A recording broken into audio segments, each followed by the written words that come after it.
Good morning. This is Angeli Alba Pascual from Section A, and this is our report on Module 5, Formatting the Page. The word katipunan had been used and formatted in three different ways on the page. What do these tell you? How do they make you feel? What do you think is going to be the content of the material where you see the name katipunan? There could be different interpretations for you, and that's precisely the goal of the thinking behind formatting the page. um, we convey a lot of meaning with the typography, the font style, the design, the colors that we use when we format the page. First, you have to use the right paper and ink. That means that for text heavy documents, you should be using materials that are that have very legible, very neat um, black black ink on white paper, such as this one. So there's a lot of text that is on this page. And so, in order to help people to see and read well, this is from the book Thinking Fast and Slow. In order for people to be able to read it well, you should be using a black ink on white paper.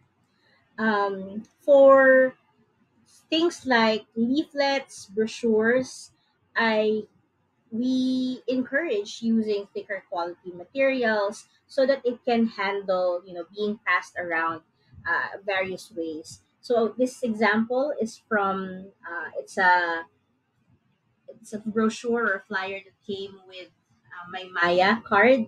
It's very the way that it's formatted. You can see very big text for where they want to draw the eyes, and then some details here at the bottom. The colors have a nice contrast. So very light green against a black background. And the material is quite thick actually. It's very thick. So that it can withstand being passed around, being delivered to various people, and then for it to be used and reused, so the end users can use it.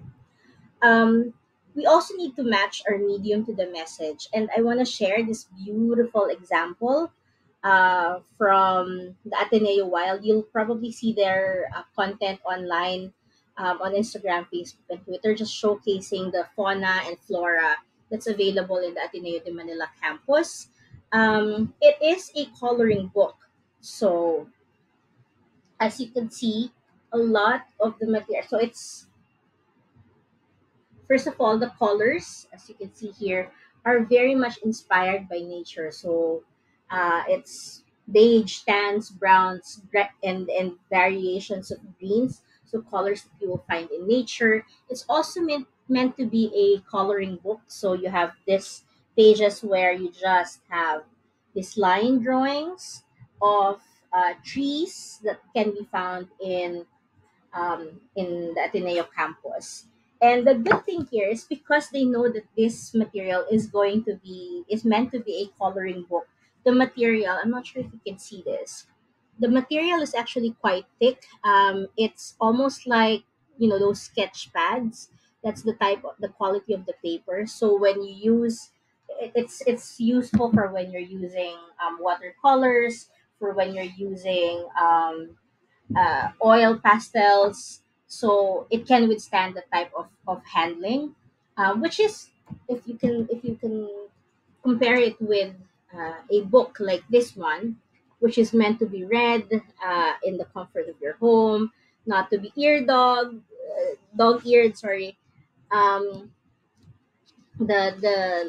the paper is much thinner than what we have. Ways that we need to convey um, information is by making sure that the page is what we have on the page is legible.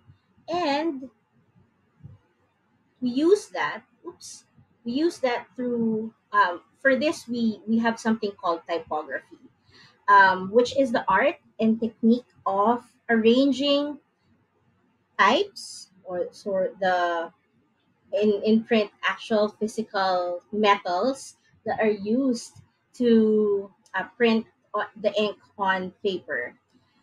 So the typography is the art and technique of arranging types to make written language readable. It influences how we perceive and interpret information, and it's a powerful aspect of visual communication. A typography includes fonts that follow a set of rules that makes uh, them part of a typeface. I'll show you examples later. And it creates a a unique type of branding. It empowers user experience. It influences people through emotion, and then it directs attention where it needs to go. There are four kind of big types of um, fonts, and I'll show you examples later. And a lot of them convey different personalities. One of the ways that we need to convey information is by making sure that the page is what we have on the page is legible. And we use that, oops, we use that through, for this, we have something called typography, which is the art and technique of arranging types or in print actual physical metals that are used to print the ink on paper. So the typography is the art and technique of arranging types to make written language readable. It influences how we perceive and interpret information, and it's a the ones on the left that you see on your screen are are examples of the serif font typeface. When you see these types of materials, you know that they are traditional. They want to convey being traditional, being respectable, reliable, elegant, and sophisticated. So the what makes them different are these little serifs, the at the end of each at the ends of each letter. On the right side of the page is what we call examples of sans serif, so without serif. They are clean looking. They're meant to convey clarity, modernism, efficiency, and being straightforward. Now, you also have kind of what I think of as fun types, the fun typefaces. First is the script, which are they're sometimes not very legible, as you can see.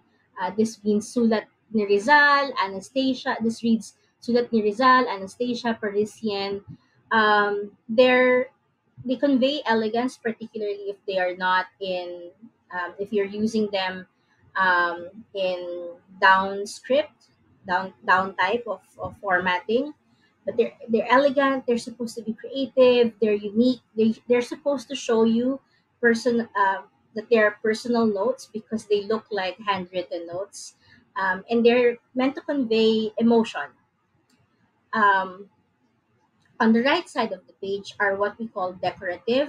Many of these types of font were created for advertising. They're very casual, they're creative, they're original, they're very flexible in the way that we can use them and conveys some type of fun.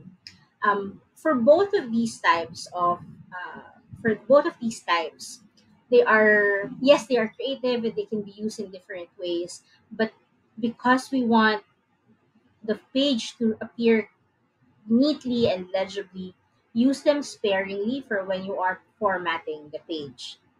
Next, we have to number our pages consistently for the same document or the same publication, it should look consistent, to help guide the reader.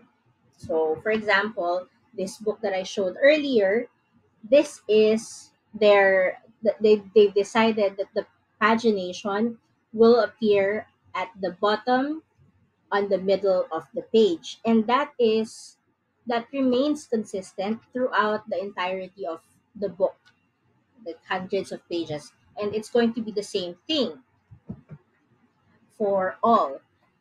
For the Ateneo Wild, they've decided that it's going to appear at the bottom corners. So this one, so on your, I hope you can see the page, and that remains consistent throughout the publication. I do want to point out that usually, um, the start section of pages should be on the odd numbered pages for mirrored pages. So, for example, um, it begins on page, this one begins on the odd numbered page. So this is page one. Usually we don't put page one. It's obvious that this is page one because this is the cover slide or the cover page. This is supposed to be page two, and so this is page three. So this is the usual guideline for pagination. The Ateneo Wild Native series kind of breaks from that, and I don't. That's something that I personally will not. Um, that I personally will not endorse. But this one, they started their pagination on this corner. So this is page one, which usually is not supposed to be the case. It's supposed to start from here. Leave ample margins for at the edge of your page. Um, Usually, this is about 1/4 inch of on all sides. And if they are to be bound, you should be leaving a bigger space on the side where the book will be bound. So as you can see here, on the rightmost picture, there is some space so you don't accidentally leave some parts of the text unreadable by being, trapped in the bind. Also need to keep your line spacing consistent. So some of the examples are already shown on your camera. You have to consider spacing the headlines at the very, as seen here. The headline or the main thing that you want people to read should be at the top. The spacing is different from the rest of the materials. And then for the bottom pages where it's supposed to be, so this is also very uniform. Um, we advise that for long, complex materials, this should be double spaced with indented paragraphs similar to this page. See the indent there? That helps people to read and breathe through a huge block of text. Easier documents can be single spaced, but double spaced among paragraphs. Indents are optional, such as in the second um, page or second photo, the middle photo that is on. And lastly, you have to tailor each paragraph. So you consider one paragraph as a single block of information. So avoid separating them. Please no to orphan lines or where you uh, so tran orphan lines are when it's the last it's the last line of a paragraph that then appears on the next page. When that happens, consider transferring the entire paragraph to the next page for readability. Okay, and those are the 6 guidelines for formatting the page. But Of course, in publishing, we learn the rules enough just so we can break them. It's also an art. So I want you to, if you can please respond to this presentation by sharing examples of formatting that didn't follow the guidelines that I shared, but still somehow worked in conveying the right message and tone. And then explain how or why you think it worked. Thank you. Now I pass it on to the next person in our group. Thank you.